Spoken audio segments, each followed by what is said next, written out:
I'll be absolutely honest with you guys. Bleach has probably made the biggest comeback in anime history. Never have I seen a show that has been revitalized to such a high level, my guy. Like when I initially heard of the return of the anime, I was interested but definitely not ecstatic in any way. The prospect seemed interesting as all, but seeing the outstanding reviews, the excitement of the reactions, the extremely high ratings I was seeing everywhere, particularly on IMDb, and as soon as I heard that Bleach the Thousand Year Blood War arc had passed the rating in comparison to Attack on Titan, I was like, oh geez, okay, something special has definitely happened in this case. So I said, okay, it's about time that I saw the show for my damn self. I enjoyed what Bleach was delivering towards the end of the series, so let's see what they got to offer. And I'll be honest with you guys, I was completely blown away. No, actually, blown away is an understatement. This is by far the best anime that I've seen in a long time. Note that I've recently watched the new season of My Hero Season 6, My Hero Academia Season 6, and I caught up to the latest episode when up to episode 16 after the defeats they got to the heroes and the villains. And I'd also recently wrapped up watching from start to finish Jujutsu Kaisen Season 1. So I'd come back from some pretty solid anime, some actually pretty good anime, with some very cool moments, some very cool fights, and just an overall good experience.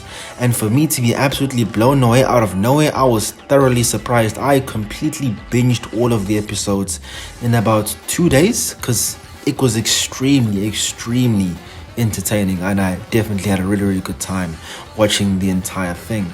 Now guys, this was particularly surprising for me, mainly because of my initial thoughts on Bleach. Now, I've personally had a hot and cold relationship with Bleach ever since the beginning. I've personally felt that Bleach was a show that had peaks and troughs. It was a show that ranged around the 6.5 to around the 7.5 range in terms of average quality of the entire experience. You know, it's a show that's had some really strong and special moments, but there have been a number of pacing issues, boring segments, a little bit of slow story movement. You know, a lot of time was spent on unimportant segments of the show, and unfortunately a lot of damn filler, bro. And note guys, when I initially watched Bleach for the first time, I didn't have much of an internet connection, so when I first was able to watch the entire series, I had gotten it from a friend of mine, so I picked it up and I pretty much watched every single episode of the entire show. And you know, what was clear to me is that Kubo definitely has a great ability to make things look amazing and look cool, and to set things up in a way that looks very amazing, and you'll definitely be taken aback by the uniqueness of the visual style of every single character that you see throughout the show. The visuals are definitely his strong point, but in comparison to everything else that a show needs to become absolutely sensational, he was lacking in that part. And by that I mean in terms of the plot, storytelling, and the characters. Now guys, considering the filler, you could imagine my annoyance and disappointment to find out that an arc, for example, such as the Bounce arc, which was essentially Bleach's versions of vampires, I wasn't too happy, and I was quite annoyed to find out that all that entire arc, which was actually pretty decent, was actually a filler arc. As I've said before, in terms of plot, storytelling, and characters, I've always found it to be more so on the basic side. There definitely are some characters which are exemplary, and before we've gotten to this later part of the series, there have been some characters which have been interesting from the very get-go. Characters that come to mind are Uryu, Rukia, and Urahara. Well, even though he's not exactly part of the main group, those three characters were definitely from the jump very interesting and compelling characters from the very jump. Orihime and Chad and some others, in my opinion, just failed to compel me enough to care about their individual stories, and they were honestly kind of dry in my opinion. Now, I'll be honest with you guys, from the beginning of the Arrancar arc, everything definitely changed. You know, Bleach is like a graph that continuously, it's like a line graph that continuously goes up through time. You know, through every single subsequential arc after the Arrancar arc, the quality exponentially increased, and the 1,000-year Blood War arc is definitely the peak that we've so been waiting for. Since that arc, we've had a huge amount of character development and insight into the Gotei 13, which has honestly made the entire show a whole lot better and a whole lot more compelling. It's hard to care about the fights and characters you know so little to nothing about, and this shows the culmination of the progression of Kubo's storytelling. He is a manga artist definitely known for his art, but his narrative ability has definitely hit a new level in this arc. But it's not just his efforts. Big credit needs to be given to the studio in terms of the pacing, the story, the scene placement has been to absolute perfection. We switch from scene to scene seamlessly. The music, the animation slaps absolutely hard, my G's. Part of the reason I even ended up not reading the manga of the final arc was how the manga was presented. Now, okay guys, let me make it known to you guys, I personally hadn't read any of the Bleach manga. I just watched the manga, and that's how I consumed Bleach. So I didn't have any prior experience to the Bleach manga at all. I've read a couple of other mangas before. I definitely do enjoy reading mangas, you know, Kingdom, Berserk, Vinland Saga, and I know a lot of other mangas that I've definitely enjoyed.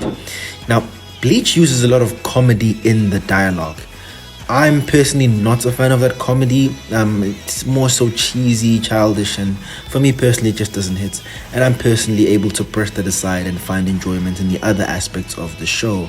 But because of that, it was much more digestible for me in the anime, as I'm able to easily brush it aside. Now in the manga, all this dialogue and energy spent on the comedy would unfortunately take me out of the experience. It honestly made it kind of hard for me to get into the story, so I actually ended up never getting into it. So I couldn't actually finally wrap up the entire story of Bleach, even though I really enjoyed the Fullbring arc. That's how we last ended up on before the end of the show. So as I mentioned, everything up until the Aranka arc was definitely more so on the hot and cold style. There's some good parts and some low points, and it was a little bit of a mixed bag. But from that arc onwards, the Fullbring arc and the things that came before that were really, really good, especially towards the end. That momentum has definitely remained even after all these years. Now lads, let's get into this arc in particular and this brand new anime. The Quincy's are absolutely lit, man. What? Like, though personally, I'll be honest with you guys, Uryu was one of my favorite characters, and I really found the Quincy's and their entire conception and their style and the way that they moved and their powers very, very cool and unique. I've always personally liked the stoic, cool characters, you know, characters such as Sasuke Uchiha, Jin Kazama, the stoic, cool guy character. But the Quincy's and Uryu always looked like like their bow powers and their stuff always hit when they were on screen. So to find out that they are these ridiculously powerful Quincy's that essentially came out of nowhere is absolutely astonishing, especially considering how powerful they are. Being able to demolish captains and soul reapers with such ease is absolutely crazy. Like, they completely massacred the Soul Society when they initially arrived on the scene. I was genuinely shocked. I expected the Gotei 13 to at least put up a decent fight, but they were absolutely massacred. And here's something else that I want you guys to notice. The tone has definitely become a lot darker, and the story and the animation and everything involved has definitely become a lot more violent. What not really bothered me, but I found a wee bit odd in the initial Bleach series, was that this show is essentially about sword fighting with swords and everything, but not necessarily that there was a lot of censorship. But what I found strange is that there weren't a lot of deaths. First of all, not a lot of people were dying, not a lot of main characters were kicking the bucket, even though people got a lot of serious injuries, but everybody usually got out of their battles scot-free. It was just usually a few unlucky characters, and unfortunately this is an issue that plagues the majority of shonen anime. But I just found it really odd that nobody got scot-free, no one got some really serious injuries, even though you guys are literally fighting with bloody swords. Now, it's definitely a lot more enjoyable in this season that we're able to see, like, yo, this is real stuff. Soul Reapers are dying, they're getting deleted. People are getting clapped, cheeks are being clapped. You're really seeing the brutality of sword on sword combat, and I am absolutely enjoying it. It feels like a much more authentic experience, much more mature experience. This has definitely culminated into something really special, and the animation and the storytelling and everything is definitely on point, which makes the overall entire experience a whole lot better. Now, going back to the Quincy's and their crazy power level. Now, I anticipate that this will be answered in the next part of the anime, but what always came to my mind is, where the hell were these guys hiding this entire time? These guys have come in there and they are ridiculously powerful. Like, I'm just thinking, like, these guys could have come in and completely dispatched and messed up Aizen's entire plan. Like, what were they thinking? Like, what was going on? Okay, now fair enough. We have been given a bit of context that apparently the Quincy King was sleeping from this entire time, and they apparently draw their power from the Quincy King. That's a little bit of information that I do know. Of course, I don't have all the facts, as in this case I am an anime only. Not usual in my case, but in this case I am an anime only. I don't have all the information available at my disposal. So all I can really do is speculate a wee bit. But I just found it crazy. Like, yo, these guys have been literally hiding, and they are at such a ridiculously high power level, and I found that really impressive. And honestly, guys, in terms of entertainment value, this season has been absolutely great. The consistency for them to be able to entertain us, the pacing has been fast, quick, entertaining, and exciting. You can't miss a beat. If you blink, you're gonna miss something significant. You're going to see a significant character getting a power up, seeing their backstory. As I was saying before, since this new arc, we've got a lot of insight, and this arc has possibly given the most amount of insights in terms of the Gotei 13, including Yamamoto's past, including the past of Unohana, including the past of Zaraki Kenpachi. We're able to see the past and what make these characters tick, and I'm really enjoying this, as I'm able to really build a relationship with these characters and really care for them. I'd always liked Zaraki Kenpachi because of his character. He always seemed like a cool stand-up dude who just liked to fight. But to be able to see his past, it was actually really interesting and kind of sad if you consider everything that's actually happened to him. But let's move on over from that. I want to talk about the things that have made this season absolutely heat, flames, fire, and why the season has absolutely blown me away. The saying that came to mind as soon as I had finished watching the first episode of this brand new season of Bleach was that you can only understand what a true legend is when you're watching them from an outside perspective. Usually in a lot of shows and games and things, we are playing as a legendary or amazing character that does a huge amount of outstanding and special things on the regular. And the only way that we can actually be able to truly appreciate all their efforts and their strength is watching them from the outside than in. Now, that's what this first season does absolutely amazingly. Now, we don't start off the season with Ichigo and watching it from their perspectives like we're used to. No. We're seeing the perspective of Ichigo from outside Soul Reapers who have not yet interacted with Ichigo and his gang. We haven't seen Ichigo and Bleach in an extremely long period of time. So finally seeing him and the crew back on screen was particularly special. We see these Shinigami who are like, oh no, there's apparently a pretty strong Soul Reaper out here in Karakura town. That is an understatement. You're pretty much talking about the most powerful Soul Reaper we've actually ever seen. Since Aizen, Yamamoto, and a couple others, but he's definitely top 5 in terms of strength, in terms of the Soul Reapers and the powers we've seen. So when we finally see the crew pull up and them easily dispatch of these extremely powerful hollows, we're like, okay, Bleach is definitely back. And I was like, okay, they're definitely starting off strong. And then when you first find out that, yo, these people that are finally coming to attack are Quincy's, and they're coming back in blood. They're spinning the block, my G. They're trying to get it back in blood. They have been massacred by the Soul Reapers, and they're like, we had enough. It's time for us to get our lick back. You heard? So it was really, really interesting to see them operate and come back, and for them to have this ability to be able to steal your bankai. Very, very interesting. Bankai. Very, very interesting, and how this power was executed and their inability to take Ichigo's powers. Very, very interesting stuff. And I thought it was very cool how they executed, but definitely Ichigo doesn't disappoint. Now, if we're talking about the heat and the heights of this entire season, it has got to be Yamamoto showing his Bankai versus the Quincy King. Oh my goodness. Jeez, blood. Jeez.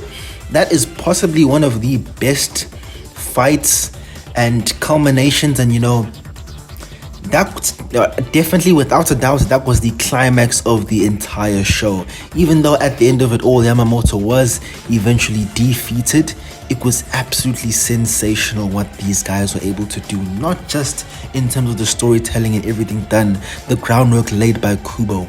The animators knocked it out of the park. Yo, when they showed us this man's Bankai, gee, when the entire Soul Society was on flames, and then boop, with a click of a switch, everything is white, the heat has been turned up, and then when you finally see the abilities of Yamamoto's Bankai, all his power is on the tip of his blade, I was like, hey, yo, like, what? Jeez, dude, like, this guy has insurmountable power. I'm just thinking, like, yo, what could Yamamoto have done to Aizen if he was not under the trance of the Kyokasoigetsu? That immediately what came to my mind, like, okay, makes sense why this guy created Wonder Wise, because Yamamoto was a serious threat. Like, damn. But yeah, man, that entire fight was really, really good, and it was really cool to see. Even though Yamamoto wasn't fighting against the Quincy King, they were still able to deliver an extremely entertaining and compelling fight. Even though Yamamoto was eventually defeated in that battle, it was cool to see him actually go all out, put all his force into his final battle, and he definitely perished in a warrior's death. His death was definitely sad, but it was cool that he went out like an absolute G. Now, the season has been absolutely filled with amazing and cool moments, but what annoyed me the most is the ending. It really ended on a high note when we were able to finally see Ichigo's past, find out that his mother was a Quincy, a really special Quincy of a special blood, which hasn't been explained yet in the anime, but I'm sure as we continue with the season, more will be revealed about these special group of Quincy's and why the gulf in class in terms of Uryu and these other type of Quincy's is so significant. The disparity is absolutely huge. Uryu is absolutely a weakling in compared to these guys, because these guys off the gate are above captain level in terms of strength. No cap. Like, these guys are initially from the jump absolutely ridiculously powerful, dispatching of Aran cars like they're nothing. Bro, the Quincy, who was a general, who was he wasn't a general, but he was a squad commander who was in charge of rounding up the Aran cars. He was dispatching them like they were nothing, and the Aran cars that he was fighting were no scrubs. These guys were Aran cars that possibly could have been even in the Espada and could have been considered to be part of the Espada. So a Quincy dispatching of Espada level Aran cars like they're basic scrubs was definitely astounding and really cool to see. So it'll be very interesting to finally find out why they've been dispatched so easily and why they're so particularly powerful. But as I said before, this season has been filled with so many cool moments, and it was really cool to see this all unravel. And I was surprised. At first I was saying there's no way the average rating of all these episodes is a 9 out of 10. Nah. It's valid. It's absolutely valid. The season is absolutely sensational, bro. Like, for considering all the episodes that I've seen thus far, giving this show anything less than a 9 would be disrespectful, and I'm keeping it absolutely a buck. Everything that has happened throughout this entire season has been worth it, compelling, and interesting. One complaint that I will say is that I am personally annoyed that Byakuya didn't die. understand this, Byakuya is actually one of my favorite characters in Bleach, but the way in which they handled his entire defeat, the way that he was completely defeated in such a way where I was essentially anticipating him to die by the end of that battle, and I personally would have been cool with him dying, as he would have died for trying to find out the abilities of the Quincy's and trying to defeat his enemies, a noble death. And it would have completely made sense in terms of what was happening. You know, he was completely outclassed, and his injuries, from the injuries that we saw him sustain, I completely expected him to kick the bucket in that very scene. But to find out that he was taken up alongside with Rukia, Renji, Ichigo, and for them to all be healed is honestly kind of disappointing to find out that he's actually going to survive that entire ordeal. Really, really disappointing, but it is what it is. But as I said before, finally seeing Ichigo unlock his true Zanpakuto and to actually end up having two Zanpakuto, and him finally accepting his Quincy, accepting his Hollow, and accepting his Soul Reaper side, essentially a mixed bag of everything. He finally knows who he is, and I'm definitely excited to see what more the next part of the season has to bring us. I'm very, very hyped for what is to come, guys. I'm excited, guys. Guys, if you know somebody who has not yet watched Bleach 1000 Blood Year War, whatever the thing is damn cool, bro, encourage them to go ahead and watch the season, bro. Share this video with the people you know. Recommend they go ahead and pick this up and go ahead and give it a watch. It is sensational. It is good stuff. If you're looking for an anime to finally get your hands onto that's exciting, easy to get into, this is it. Of course, it is going to be a bit difficult because you actually have to watch like all the 200 episodes of Bleach to be able to enjoy this final arc, but it is absolutely worth it, guys. Great season. I am anticipating the conclusion of this entire arc. I am very, very, very hyped and interested to see what Uryu is doing by joining the Quincy King. Very interested to see what's going to happen next. Hope you guys enjoyed this video. Tell me your comments. What do you think about this entire season? How do you feel about Bleach? Do you disagree with my previous comments on the original Bleach series? What are your thoughts? Tell me your thoughts down below. Enjoy your day, guys. Take it easy. Peace.